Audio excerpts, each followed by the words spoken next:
मनुष्य अपने जीवन में तीन तरह से जीवन को जीता है।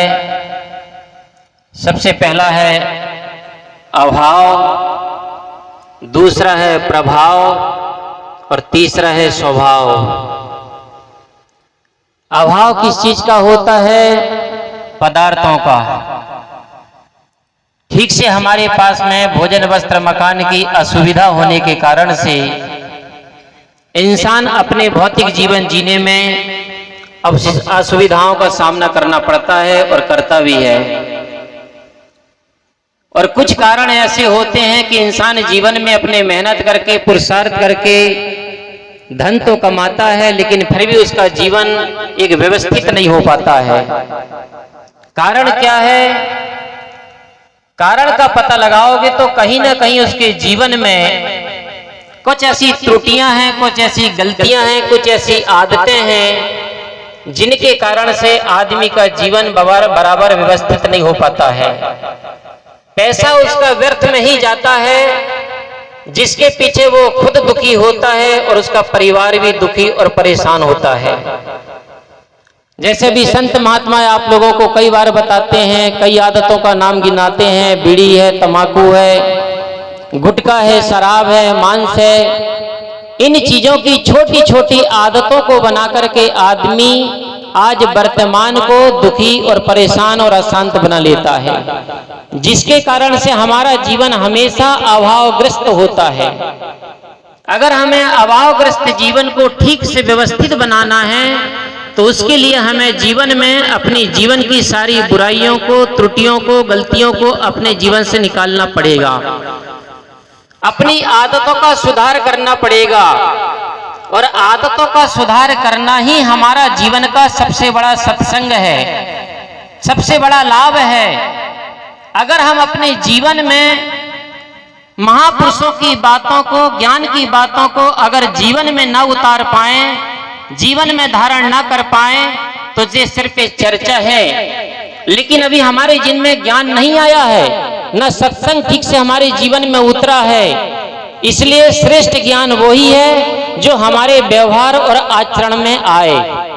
अगर हमारे जीवन में ज्ञान व्यवहार और आचरण में न आए, सिर्फ कथनी तक ही रह जाए, सिर्फ शब्द तक ही रह जाए, तो अभी हमारे जिन में ज्ञान और सत्संग से हजारों कोस हमारा जीवन दूर है।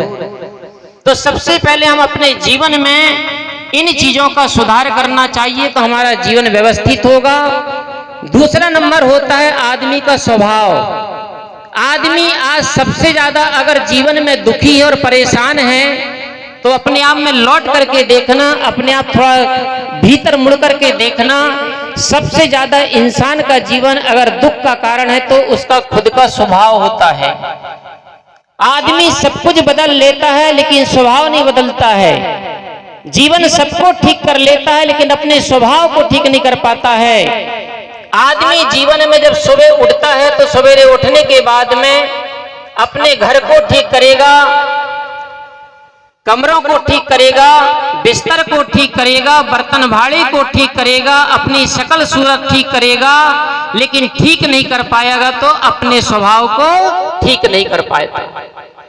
इसलिए जीवन में सबसे पहले अपने स्वभाव को सुधारना चाहिए, अपने स्वभाव को ठीक बनाना चाहिए। और जो आदमी अपने स्वभाव से दुखी होता है और जिसको इसका पता नहीं होता है, कारण का पता नहीं होता है, वो आदमी अपने जीवन को दुखी देख करके देश बदल लेता है, गांव बदल लेता है, मित्र यार बदल लेता है, घर मकान बदल देता है, लेकिन नहीं बदल पाता तो अपने स्वभाव को नहीं बदल पाता है।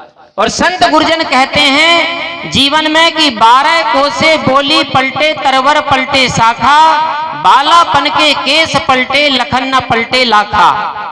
12 कोस में चलने के बाद आदमी की जो भाषा होती वो भाषा चेंज हो जाती है। 12 कोसे बोली पलटे, तरवर पलटे शाखा। तरवर कहते वनस्पति वृक्ष है।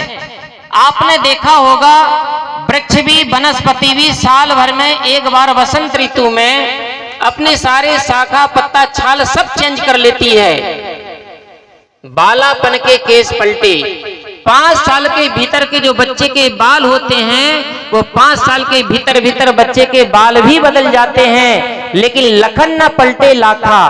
लखन कहते हैं लक्षण, लाखा कहते हैं लाख उपाय करो। आदमी के जीवन में एक ऐसा भीतर से स्वभाव होता है, एक ऐसी आदत होती है जिसके पीछे आदमी अपने जीवन में उस आदत को, स्वभाव को नहीं बदल पाता है।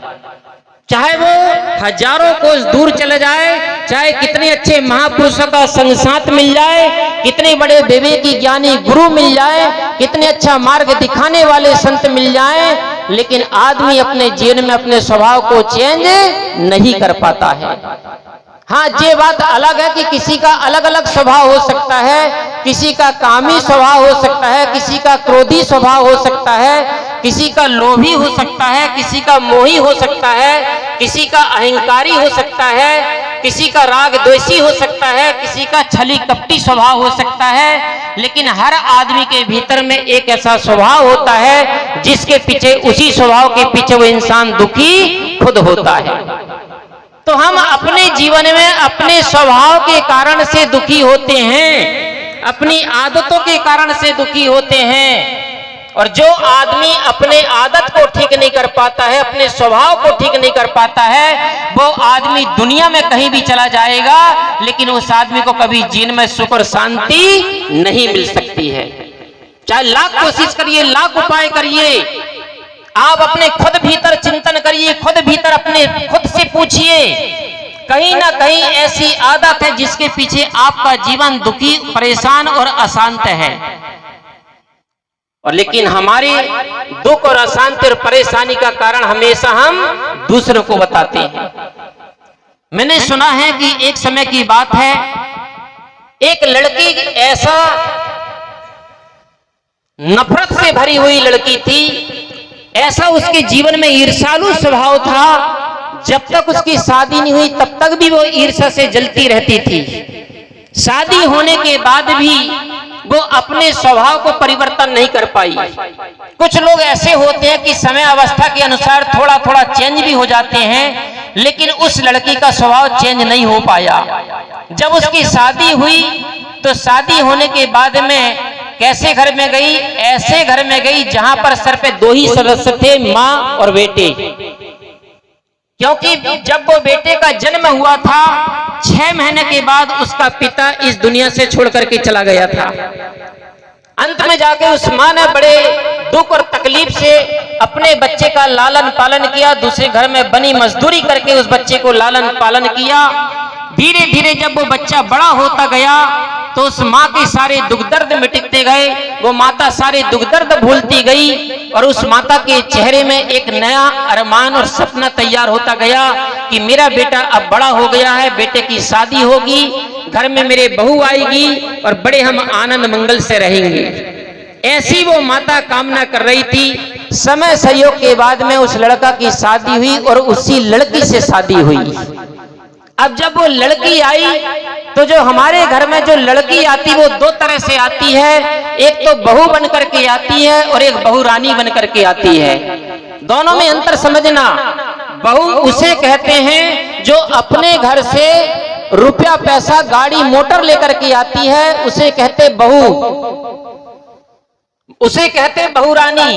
और बहू उसे कहते हैं जो अपने माता पिता के घर से संस्कारों को लेकर के आती, उसे कहते बहू।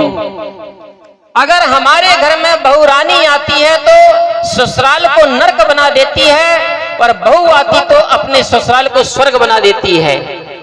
अगर बहू रानी आती है तो ससुराल वालों से घर वालों से काम करवाती है, और बहू आती है तो घर वालों की सेवा करती है।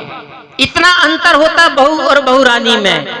अब जब वो लड़की आई तो थोड़ा के दिन के बाद में उस लड़की ने ऊपर ऊपर बहू का पाठ अदा किया। और ध्यान रखना, दयानंद सरस्वती जी ने कहा है आप लोगों के प्रति, माताओं के प्रति, कि लड़की का जीवन ऐसा है जैसे दीपक को जैसे अंधेरे के समय, संध्या के समय में देहरी में रख दो, चौखट पे रख दो, तो वो बाहर भी प्रकाश करता है और अंदर भी प्रकाश करता है। इसी प्रकार लड़की जब तक अपने मायके में रहती है तो अपने मायके पक्ष को प्रकाशित करती है, और जब ससुराल में जाती है तो दूसरे घर को भी प्रकाशित करती है। दूसरे नंबर में उदाहरण दिया है जैसे धान का बूट। जैसे धान के वृक्ष को, पौधे को पहले लगाया जाता है, उखाड़ करके दूसरी जगह लगाने के बाद में वो झाड़ विकास करके किसान को हरा भरा करता है, लाभ पहुंचाता है। इसी प्रकार जब तक वो लड़की अपने मायके में रहती तब तक वो धान का बूट है, और उसको वहां से निकाल करके जब उसे ससुराल में पहुंचाया जाता है तो उस घर को विकास और उन्नति की ओर ले जाती है। तो इसी प्रकार उसे कहते बहू। तो जो लड़की आई थोड़ा दिन के बाद में उसने बहू का पाठ अदा किया, धीरे धीरे बहुरानी का स्वभाव शुरू किया। और जब उसने बहुरानी का पाठ अदा करना शुरू किया तो सबसे पहले उसने क्या मंत्र कहां से चालू किया? अपने पति से। तो पहले क्या काम किया?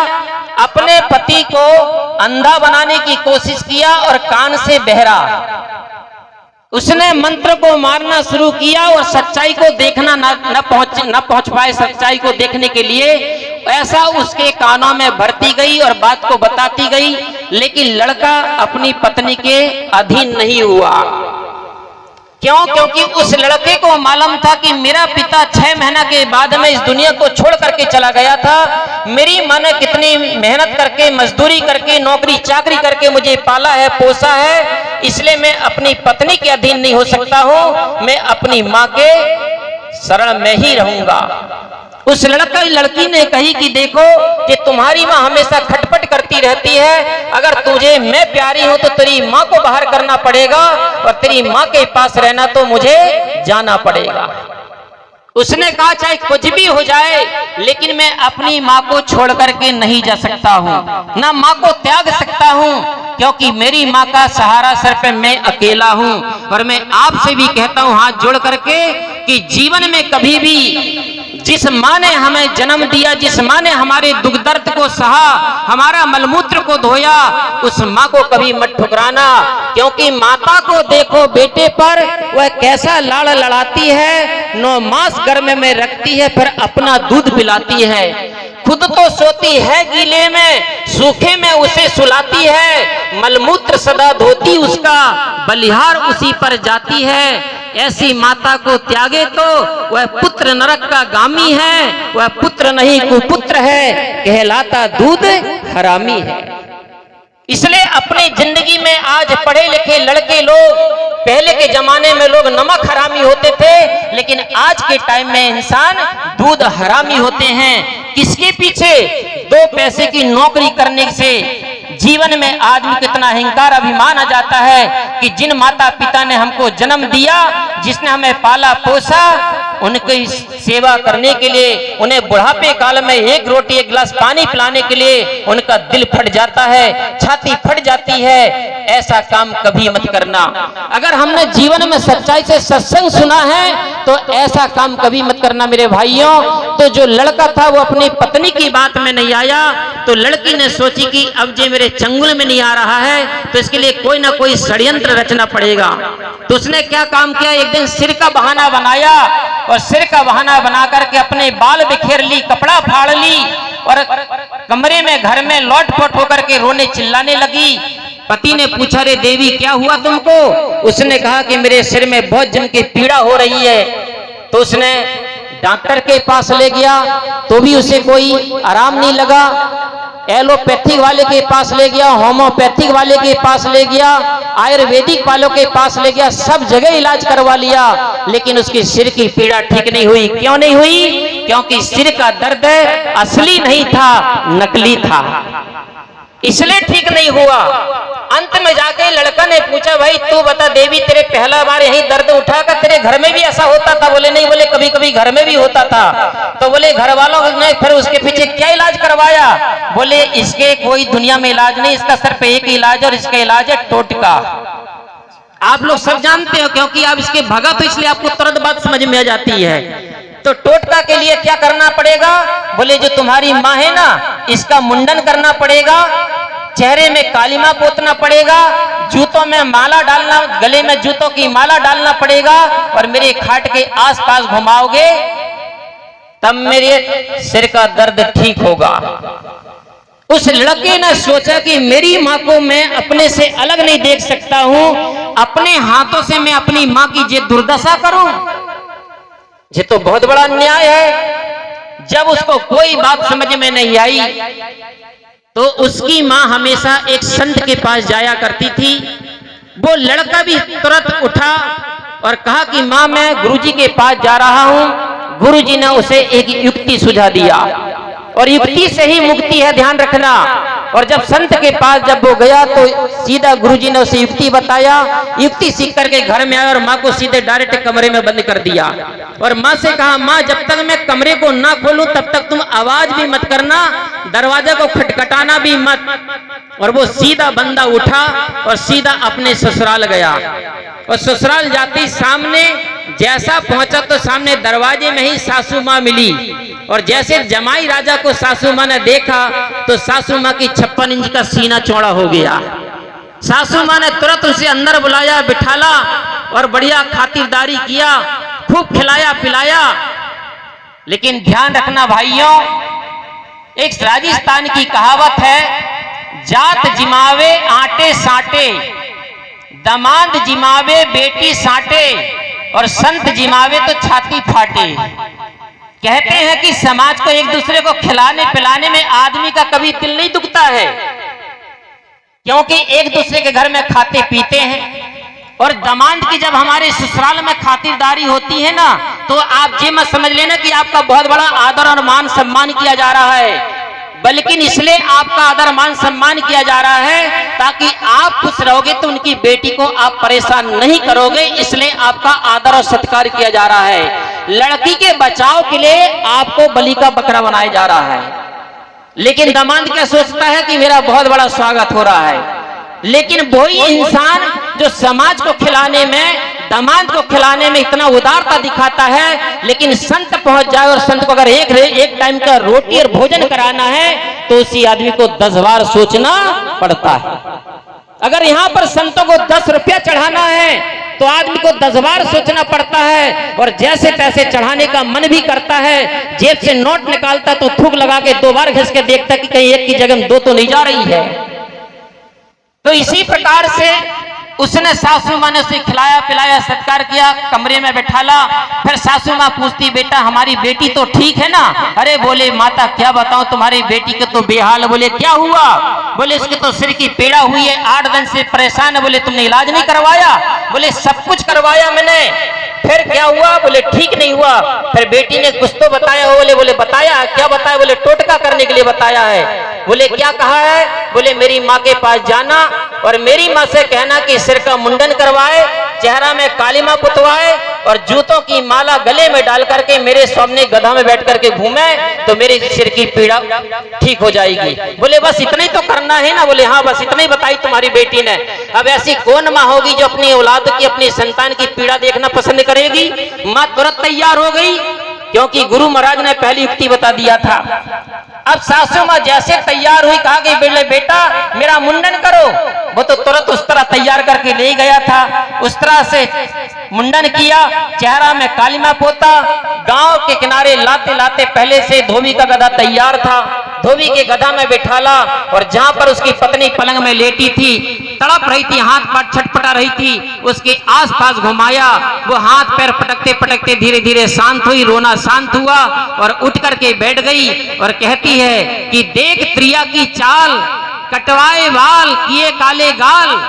अरे देख मेरे पति देव, तू जो अपनी माँ का भगत बन रहा था, आज तेरे हाथ से तेरी माँ की मैंने क्या दुर्दशा कर दिया। देख त्रिया की चाल, कटवाए बाल किए काले गाल। इतने में पति कहता है कि देख मर्द की फेरी, और माँ मेरी है कि तेरी।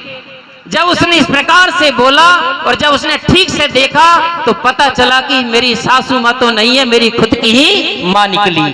तो सज्जनों, जीवन में इस प्रकार से ऐसा कभी स्वभाव मत बनाना जो अपने लिए और दूसरे के लिए दुख का कारण बने, परेशानी का कारण बने। क्योंकि अंत में ध्यान रखना, दगा किसी का सगा नहीं है, ना मानो तो कर देखो, और जिसने जग में दगा किया है उसका घर जाकर देखो, उसका घर जाकर देखो।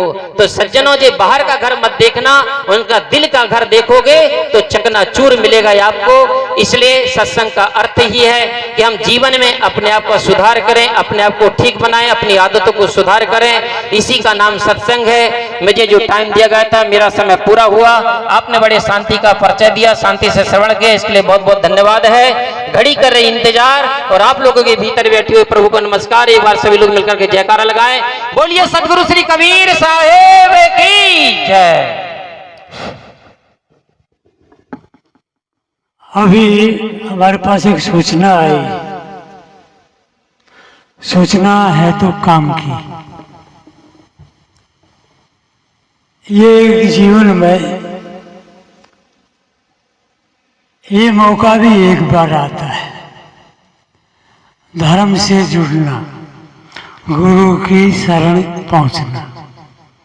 तो जो माताएं या जो भाई हमारे महात्माओं के पास जो नाम लिखाए हैं कि हम कंठी दीक्षा लेंगे, वे जो मेरी बात आवाज़ सुन रहे हैं वे वहाँ मंदिर में पहुँचे हैं। माताओं से भी और भाइयों से भी जो कंठी दीक्षा लेने वाले हैं, आराम के साथ उठना। ये 5 मिनट की बात है, बाकी बैठे रहना। और जितने महात्मा बैठे, मैं भी चाहता हूँ सबके विचार सुने, आपके कानों तक बात जाए, किसकी बात आपका जीवन बना दे। ये तो बात पकड़ने और समझने की बात है। बड़े आराम के साथ उठिए। अब इसमें समय ज़्यादा न लगाए।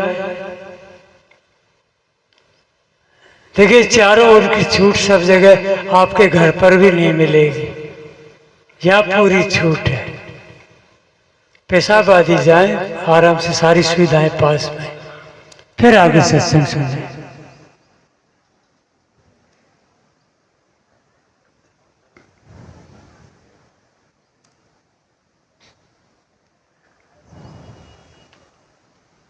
थोड़ी देर और ऊपर नीचे हो।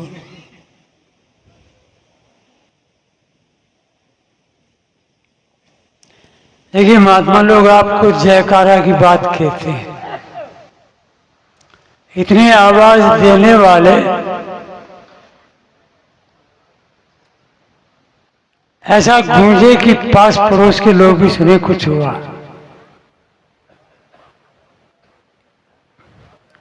बोलिए श्री सदगुरु देव। बहुत बढ़िया।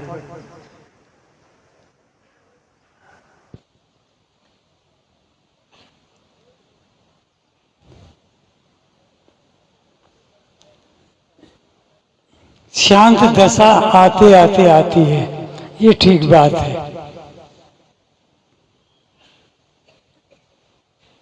अब हमारे बीच आप सबके जाने पहचाने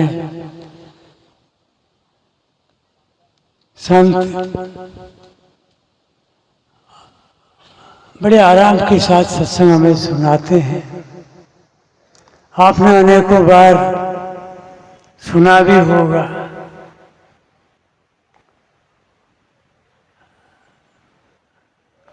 साहब हैं संत श्री गुरु भूषण साहब जी। बड़ी सरल शैली से अपनी कथा को लेकर चलते हैं।